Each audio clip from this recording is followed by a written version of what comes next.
எதிர்பார்ப்புகள் ஆண்டவருக்கு தெரியும். மனுஷன் அதை பார்க்கலாம், புரிந்து கொள்ளலாம், இல்லை புரியாதவும் விட்டுடலாம். ஆனா ஆண்டவர் இயேசுவோ உங்க உள்ளத்தில் உள்ள எல்லா காரியங்களும் அறிந்திருக்கிறவர். உங்களை ஆண்டவர் ஆசீர்வதிக்கிற தெய்வம். ஒரு நாளும் என் ஆண்டவர் உங்களை கைவிடுகிற தெய்வம் அல்ல. அவர் உங்களை ஆசீர்வதிக்கிறவர். இயேசு நன்மை செய்கிறவர், உங்களை ஆசீர்வதிக்கிறவர். இந்த இயேசு உங்களை ஆசீர்வதிப்பார். உங்க குடும்பங்களையும் பிள்ளைகளையும் கண்டிப்பாக இந்த இயேசு ஆசீர்வதிப்பார். ஏன்னா அவர் நம்மளை நேசிக்கிற ஆண்டவர். இயேசு கிறிஸ்து நம்மை நேசிக்கிறவர். இந்த உலகத்தில் உள்ள எல்லா அன்பும் மாறிடும், எல்லா அன்பும் மாறிடும். நம்ம நம்பி இருக்கிற அன்புகள் மாறும், அநேக அன்புகள் மாறி போகும். ஆனா ஆண்டவர் இயேசுவோட அன்பு அது மாறாத அன்பு. இயேசு அதற்காக தான் நமக்காகவே இந்த உலகத்துல வந்தார். இயேசு பிறக்கும்போது பெரிய ஒரு மாளிகையில, அரண்மனையில பிறந்திருக்கலாம்.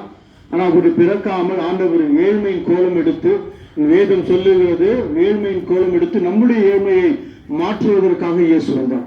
நம்முடைய வாழ்க்கையில் அநேக கஷ்டங்கள், நிறைய கடன் பிரச்சனையா இருக்கலாம், ஒரு பண பிரச்சனையா இருக்கலாம், எல்லா பிரச்சனை, நிறைய பிரச்சனைகள், ஒரு வியாதியா இருக்கலாம், குடும்பத்துல சந்தோஷம் இல்லாத, சமாதானம் இல்லாமல் இருக்கலாம். என் ஆண்டவர் இயேசு கிறிஸ்து அவர்களை மாற்றுகிறவர்.